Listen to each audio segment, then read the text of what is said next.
Yeah, again, it's very conflicting na yung draft, it's not what it's meant to be. Hindi ganun yung playstyle nung draft.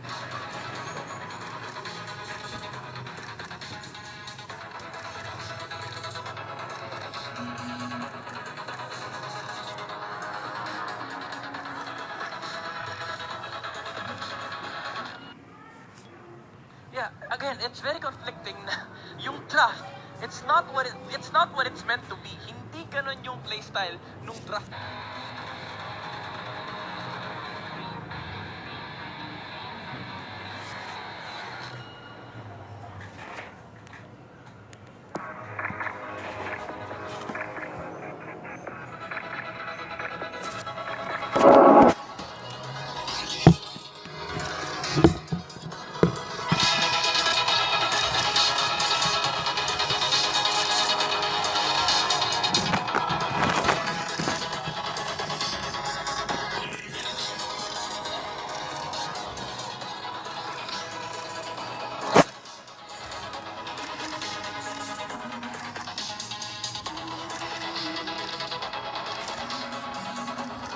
Yeah, again, it's very conflicting na yung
Welcome back to the Nationals. Once again, ako po si Mika, your courtside reporter for today. The score is now 1-1 between the STI E-Olympians and Bren Ipro. It's a very close match between the two teams, pero Bren Ipro Pro made a major comeback during Game 2.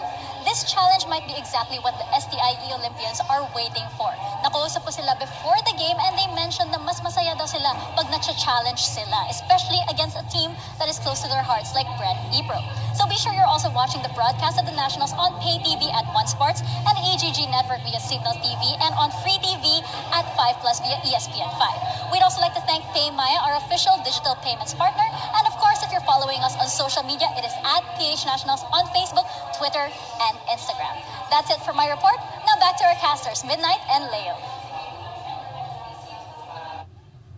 Thank you very much, Mika. At muling nagbabalik, nandito tayo for Game 3 of the series between Brenny Pro and STIE Olympians. Ako nga pala si Leo. Ako mas Midnight, and kami dalawa ay surprised dahil nasa Game 3 tayo ngayon ng series na to. I would have expected a 2-0 honestly for both teams. Not just that we're in Game 3, it's just how we got the Game 3. Yeah.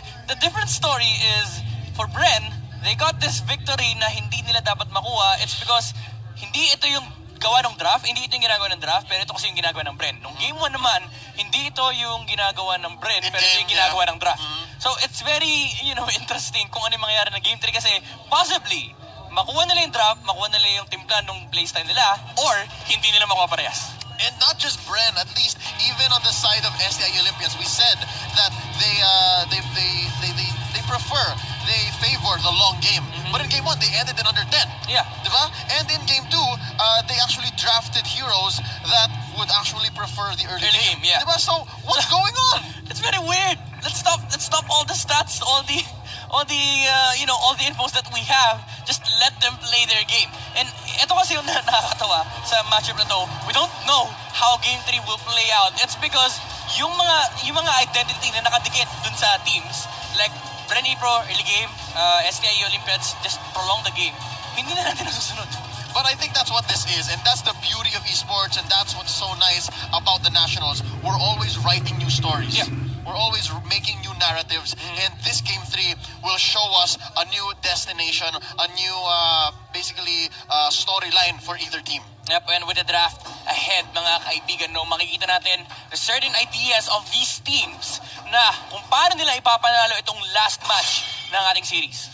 Ito na, it's Brenny Pro on the left, they are the blue team, and E-Olympians on the right, the red team on the play is Brenny Pro. Silang unang magbaban at magpipick, and they get rid of the Claude. Ang sagot ng E-Olympians, no Harry. Yep, there should be still the Kajaban here for Brenny Pro. You don't want to let go of that hero. Or pwede nilang i-ban si, hindi. Ban nila yung Kaja, hayaan mong i-ban ng STIE Olympians ng Cho, then possibly get the Croc once more. Grok. Could be that way, or they could actually open up the Kaja, make the Olympians ban the Kaja so they can pick it up, get the turn 1, right? Yeah, and possibly get the choke kung ganun nga yung ng STIE Olympians. So again, this is the advantage of being on the blue side. No, you can force out things on the side of the red team. And ito, binan nila yung Kaja, so the choke is open. So mamimili na lang yung STIE Olympians. Sino yung palalampasin mo? Do you let go of the Kimi, Cho, Lunox, Grok? Ang daming pwedeng makuha ng Brenny Pro. To be honest, I like how this current meta is. It's very open, but just the same, meron pa rin correct and wrong choices. Yeah, for sure. Ang dami kasing with a certain matches na nakikita natin, ang daming clear-cut talaga na first phase heroes. Like for example, Cho, oh my god. Okay. Natakot sila sa Savage kanina. Yeah. Respect ban for UG here. Respeto sa idol. The Mage Dad. But now this opens up the turn 1 Cho. Pick for Brenny Pro. Grok and Kari. This spells out quite the game. This is the first time in the series na makuha ng Bren ang Cho. Yep. So, let's see. The Olympians, as you said, could answer with a Grok and a Carry. Those are very good choices because, wala na yung Claude. I think the Claude would be better here if it was open. Yeah. But yeah, they can grab the Carry here. They can go for the Grok as well. I think the Grok is right. Oh, they still prioritize the Diggy here. Well, it's very good then naman against kay Goshen. You disable the capability of the Goshen, sinabi ko kanina. Cho. The Cho. Yes. You disable the capability of the Cho to initiate fights for you. So ang bawi lang ng Bren dito is kailangan nilang gawin na fighter yung Cho. Make Cho fighter, of course, high and dry. Yeah. And then maybe they can pick up the Leomord here, right? Crack open the egg. Yeah, kapag may Diggy talagang auto-pick yung Leomord, and there you go. So this would be a tank Cho. Ang unless gusto nilang gawing Rebo Leo more than Coco Cho. No, Or pwedeng pa rin ka rin it's gonna be a tank show again. Sobra namang investment to sa course. Let. Leo more than Hayabusa on the first phase. Cho lang yung tank. So ang option na lang ng SEO dito on the third ban, tanggalin mo yung Akai. Actually, even the Akai is bad against Diggy. Yeah, get rid of the Akai. And then meron pang core. Wala na core. Open pa isa, right? No, they need a mage now. Yeah, I was gonna say na pick up the mage, tapos tanggalin mo pa ng hero si Yuji. Yeah. Possibly the Guinevere. Or they could pick up the Guinevere. No, I mean for STI. Ban out the Guinevere. Right. Yun na lang naritang hero ni Yuji. Kasi ma-force out mo na yung Kagura Minotaur for Brent if they want to go for that route. Although, if you do that, open pa si Lunox. Yeah. Open pa si Lunox, but E-Olympians could pick up the Lolita. Oh, there you go. The ban on Your Kimi. team is banning. So, I still stick with the Guinevere ban. Guinevere ban.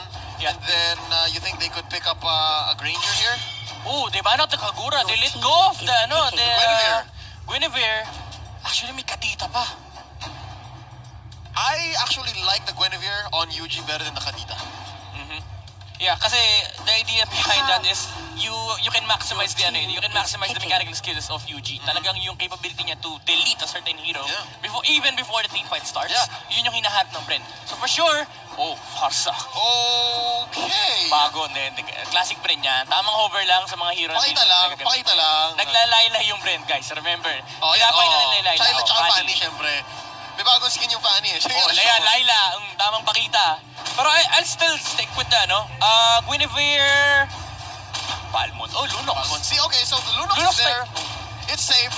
Yeah, Lunox Mino. You think the Lunox is good? You think the Lunox is here and then makapaglulita pa ba ang Olympians? No, they No, cannot. they have Diggy. They cannot. They need, Hellcurt for secret. Yeah. Okay. This is interesting. So it's gonna be a deja vu with the Gushan. Yeah. Secret on the Hellcurt. You think it's offlane? It's an offlane Hellcurt? No, it's the carry Hellcurt for STIE Olympians. Okay. We've seen kasi in recent weeks or months the rise of the utility Hellcurt. So I'm not sure if the Olympians have picked up on that, but yeah, this is a good lineup on both teams. I like it. A lot of comfort picks on Brenny Pro though. I honestly prefer the lineup of STIE Olympians here. They have this Gushan na kayang makipagsabayan sa momentum ni Lunox. And the problem with the draft of Bren E-Pro, they're relying on this Lunox na hindi maximum potential. Kasi even if you use the ulti, yung sunod-sunod na barrage ng chaos mo, you have this Hellcurt na magdi-disable nung spells mo. Actually, every time you use spells on the enemy na sa silence ka for I believe that's for 2 seconds, di ba? Off-tempo yung Lunox natin dito. So ang natitirang option ni Yuji rito is to opt for the Brilliance during the team fight, pero even that, it doesn't sound good. It's still a long shot. Yeah. The only thing that I think they can do here that will, hindi ko alam is Bren really on this new strategy? The 4-1 with Coco, I think here, and I think they do not have time to do the new split. Wala na funneling dito na magaganap. Yeah, and again, you have two heroes na they want to play split away from the rest of the team. That's gonna be Coco on the Hayabusa. He's the one who wants to split up. And of course, EJ is on the Minotaur. Yeli Hayes is our Chu. Yuji is the Lunox. Very at home here is Rebo with his Leomord. And on the right side, you have STIE Olympians. Chico as the Diggy. Chico on the Grok. Deja Vu with the Gushan. Chester naman sa kanyang Thams. And Secret on the Hellcurt. I want to see how this Hellcurt performs. This should be a very good Hellcurt game. There's no real way for them to shut them out. Kasi remember, yung even the Hayabusa can't 1v1 against this Hellcurt. Kasi even though he is a 1v1 king, yung silent pang disrupt talaga ng combination niyan. Yes, you can set it up with the Cho. You kick the Cho. Pero you have to remember, there's a time's journey on the Diggy. Ooh, up top, big fight. Chester engaging on to EJ and Coco. Chester looking really low, even this early in the game, showing us how sustainable Tams really is. Oh, the early invade from STIE Olympians. Rebo, in the middle lane, wala siya magawa. Nakuha na ni Deja Vu yung buff. So that's gonna secure the early timing na hinaharap ng STIE Olympians on discussion. Ooh, Chico finding himself in the middle of three members of Bren E Pro. Grok Block trying to save himself. Dakot, you need to wait for the level 40 Deja Vu. And they realize it, hindi na kailangan labanan. Kahit mamatay si Grok doon as long as makatakbo yung Goshen. Remember, the level 4, yun yung timing ni Deja Vu rito. With the boss na nakuha nila, this should be the aggression na. Kasi level 4 na si Deja Vu. So now, ang pinapantayan natin is STIE Olympians. There's the ones who have this early game advantage. But we have to watch out for E Pro scaling. Yeah, again, this is the same thing na nangyari nung Game 2. STIE Olympians, they had the early game draft advantage. Pero right now, it's still a question kung may execute nila yun. E Pro down about 100 gold, maybe some change. Pero nakahabol naman, and it's dangerous to see Coco alone up top. That's very, very risky. There you go, the immediate objective take for STIE Olympians. They want to take out the turtle before Brent can contest. Pero na, nakalapit na sa EJ. Problem is, hindi pa level 4 si Minotaur. Aabot pa, hindi. Makukuha na nila yung turtle that's gonna be on the Grok. So makunat na makunat talaga yung Grok natin. And he can actually let out his skills much, much easier with that turtle bump. Yep. And we see right now, STIE Olympians finally realizing that they need to take objectives right now. Early game, nasa kanila ang bola. So they need to capitalize on the advantage that they have. 300 gold still ahead. STIE Olympians at 3 minutes. This is Chester quite all right. Chester up top, finding himself in the face of three members of Bren E Pro. Yuji letting down the assault. They take first blood. Tams bites the dust. STIE Olympians, you need to make trades against Bren E Pro. Remember, you are the lineup that is dictating the objectives. Huwag mong hayaang gumalaw yung Bren E Pro like that na wala kang sagot. The Leomord was alone on the bottom lane. They could have definitely rotated towards that lane and wala kang punish yung makukuha yung STIE Olympians doon. And ibig sabihin, makakapag-objective yung Bren E Pro. This looks like a free turret, but Chico has something to say about it. Grok Block being committed here. It is going to be the turret saved. Order Brilliance by Yuji here. Where's the Chico Goshen? trying to go for it once more. Stars being planted by Jiku. The Goshen is actually up top. Medyo Asan? siya yung off-lane gaming dito ngayon. Asan yung damage dealer for the side of STIE Olympians? That would have been an amazing fight for them. 3 heroes low against a Goshen? This is the disciplined gameplay that I think Brenny Pro is showing now. Shadow Kill being committed here by Coco. He is just going to use it to help clear the wave. And again, you've said, Bren E Pro, they know that they can play this one disciplined. And every time na makikita nila yung Goshen na wala dun sa prospective objective nila, they're playing very aggressive. So si Deja Vu rito, kailangan niya ingatan yung positioning niya. Remember, he is the key hero for STIE Olympians. Kapag wala siya, kapag hindi siya available, lalaban talaga yung Bren. And just like that, mahuhuli nila si Chester. And Coco, I think Coco is on the bounty hunter as well. Every kill that he gets is going to go towards his pocket, his purse, and they do wreck mid. Down bot though, it's the Hellcurt and the Leomord going up against each other. But Coco finds himself finally in the face of death as up top. They are going, oh no, Punish, Yelly Haze on the choke! Coco, it's Yelly Haze, ladies and gentlemen. Hindi na makakahabol. The Time's Journey has been committed just to eliminate again the control from Yelly Haze. Pero you see, Bren E Pro, even though they lost a hero on the top lane, they took down a hero on the side of STIE Olympians and they got the tier 1 tower in the middle lane. Si EJ pala ang nag-alay para kay Coco. And now, look how smart this is for Bren E Pro. They're switching it up. It's now Coco on the bot. Yep. And the STIE Olympians, again, they're not playing the objective game. The turret has been destroyed on the top lane and in the middle lane. So, Bren E Pro, they have more room to play with. They can control the resources of STIE Olympians now. And ang problema ng STIE Olympians is saan magpa-farm yung Thams tsaka Hellcurt. Mag-aagawan sila ng resources dito. It looks like Coco is having the time of his life down bot as the rest of the teams are going around the mid here and trying to contest for this turtle. EJ, just making sure na hindi libre yung turtle ng STIE Olympians. There's a Blade of Despair on the Hellcurt.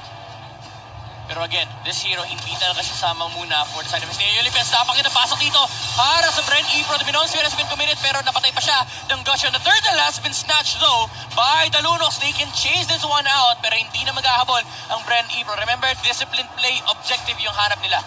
They're fine. They are going to go for this kill down bot. Si Chester yan going up against Coco.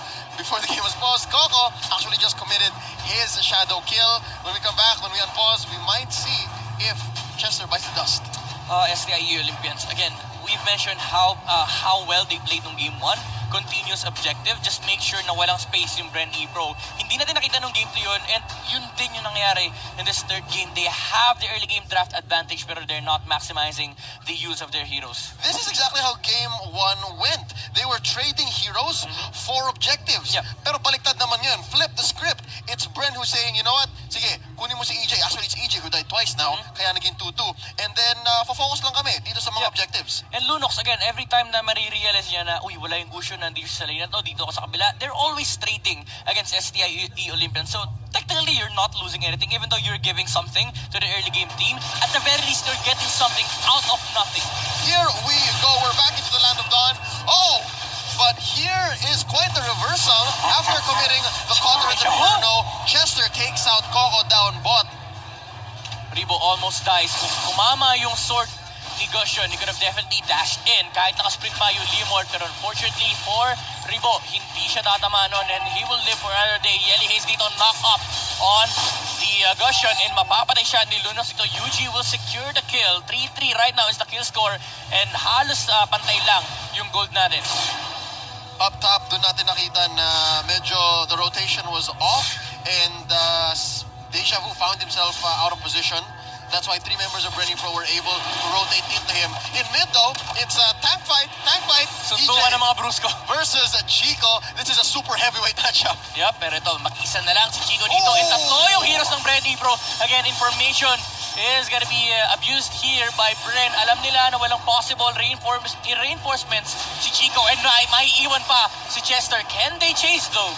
I don't think they're gonna chase. I think they're gonna use this. No, they have Yelly Hayes. They have the best duo in the They Philippines. go from behind the turret. Ladies and gentlemen, akala ko they were going to force it and make sure that they go fight underneath the turret or past the turret. But yeah, they give Coco the space here to take that safely. Kuya Leo, wag na wag mong questionin ang best show ng Pilipinas, Yelly Hayes, on the move, securing the kill on Thams, and immediately, sabi niya, hanap tayo ng gera. Sinusundan niya si Chico dito, and si Coco again, free take ng turret sa may bottom lane. Continuous objective trade-offs, mahuhuli pa nila si Hellcat sa may top lane. Dark Knight Pulse though, para na makapag-disengage, pero si Chico, paiiwan.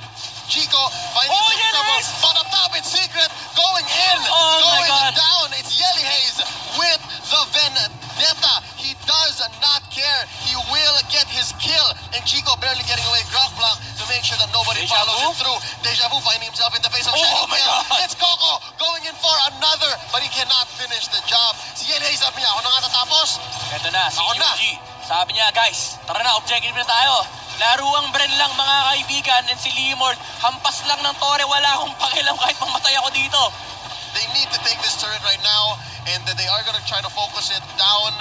But, ang natitira doon, isang siege engine na lang. Yep, STIE Olympians, they're crumbling right now. Isa-isa silang pinipitas, and you would have to commend the show of Yelly Hayes dito. Alam niya, napatay na yung Grok sa may top lane. Even though hindi siya napatay kasi nakatakbo pa siya, nahuli niya pa si Hellcat. I'm sorry, I doubted you, alright? Wag na wag mong questionin. Medyo advanced na ako mag-isip. Sabi ko, you know what, if this does not work out, pwede pa nilang i-wait out, pwede silang mag-abang. Pero sabi ni Yelly Hayes, Leo, tama na, tapusin ko na to. Sabi kasi ni Yelly Hayes, pag hinintay ko yung thumbs, kapag hindi ko denive yung turret sa may bottom lane, aabot yung respo. And that's again information na inaabuso ng Bren E-Pro. Sila yung team na talagang every little information makikita nila.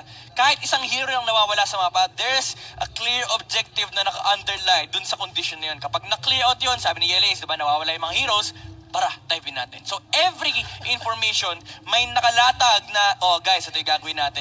Sunod-sunod talaga. If and if. Yeah, parang nga nagko-code. Yep, and it's amazing how that one gambit by Yelly Hayes down bot, alam nila kasi na the rest of Olympians were up top or in mid. So wala sila sagot dito down bot. Yeah. If they do go for this, if Chester bites it, Yeah. Coco can take the tower, and that's what happened. Yeah, diba? Just imagine the after effect nung ginawa ni Yelly Hayes. One kill. One kill alone. You could say na Bren E-Pro is just playing very well, pero those plays would not happen kung hindi denied ni Yelly Hayes yung time sa may bottom And lane. this is how you turn micro into macro. Yep. Diba? Very clear conversion to. The micro that Bren E-Pro showed. In this one moment, sabi nila, you know what? We're gonna dive this Tams. Alam namin kung nasan yung mga kalaban niya. Walang sagot to. This is going to turn maybe 15 seconds later into 2 towers. Yeah. That is such a good trade. Ladies and gentlemen, we are going back into the land of Dawn here.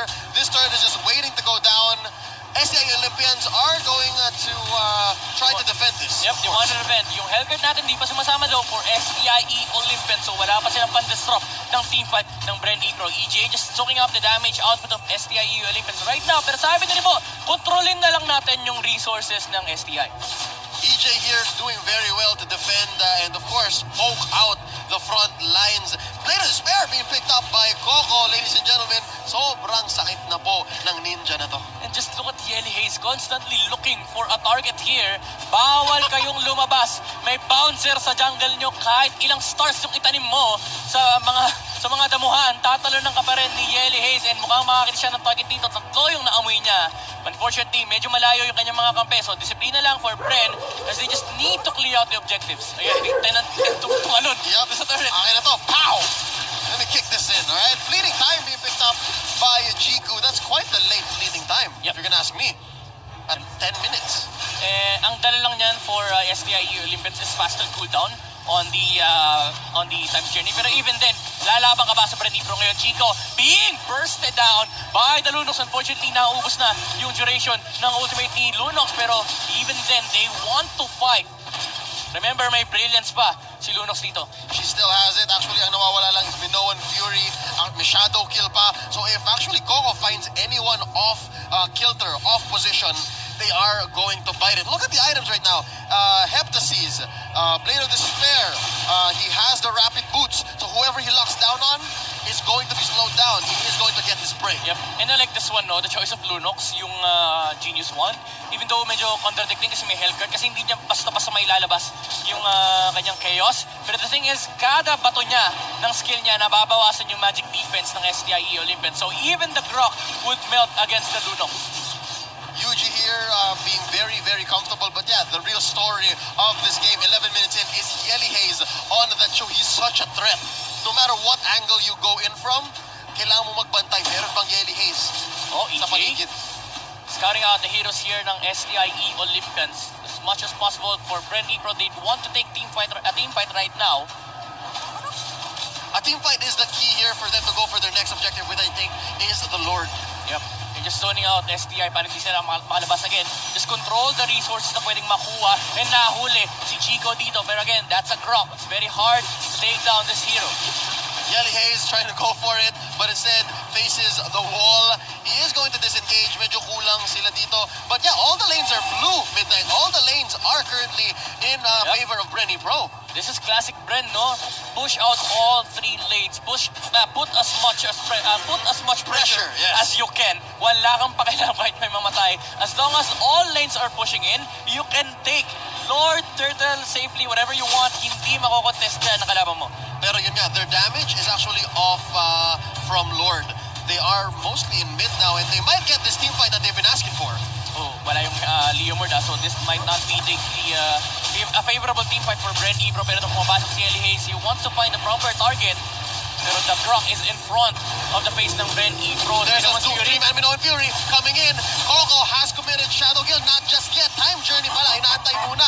Dark Knight Falls being used as a defense mechanism so that STI Olympians can actually reset. But here comes another barrage. Yuji taking down Chester. Oh, Yeli Hayes! Underneath the turret. Yeli Hayes dives. It's 3 for none plus a turret. Currently for Bren E Pro, they are knocking on the Olympians' door. Underneath the turret, Order there is brilliance. an egg. Yuji takes another one. Still bites the dust is Rebo. This is going to be 1 for 5. It's a wipe. Ladies and gentlemen, they need to decide. Are we going to go for the penetrate or go for Lord here? I think you go for the Lord. Or Yeli Hayes nagkaba siya dito. Uubusin niya yung susunod na minion wave para mag-push in yung middle lane. Pero the rest of Bren E Pro, they're taking the Lord right now. So this is just 2 objectives at once. Hit two birds with one stone. Ang sagot ng Bren E Pro, why not both? Yep. Wala namang mag-defend for the side of STIE Olympians. Yeli Hayes, napakakuha niya na at this point, and the knock-up on 2 heroes. Nandiyan na si Coco. Malilinis ba nila? Hindi. STI dito will just disengage. That was really good. That whole rotation, that the past 2 minutes was just amazing for Bren E Pro. Yep. I really like what they did, and Yeli Hayes staying to push was such a split-second decision that was just the right call to make. Ooh, again, STIE Olympians, you are supposed to play the early game, pero right now, you are in a state na even though you have a Hellcard, hindi siya makalabas ng sarili niyang base. They will try to take as much as resources as they can, pero for Brent Pro, they've already established this amount of lead. 8,000 gold lead ang hawak nila ngayon. Sobrang massive ng task for STIE Olympians. Here we go. Lord is already inside your base. Yelly Hayes is as well. They have committed the Minoan Fury. It's 2 men, but TJ has also been popped by Chico. Chico just trying to clear the wave. Para naman hindi mawasak tong Torre na to. But it Yelly looks like Hayes. top and bottom are going down as well. Way of the Dragon by Yelly Hayes being put in. Lord is Objective. crashing at Objective. the core. This is game 3, I think, going to Bren Esports. Congratulations, I mean Bren E Pro. STIE Olympians, they crumble under the pressure of Bren. Just constant pressure, constant objective, and that sealed the deal for Bren E.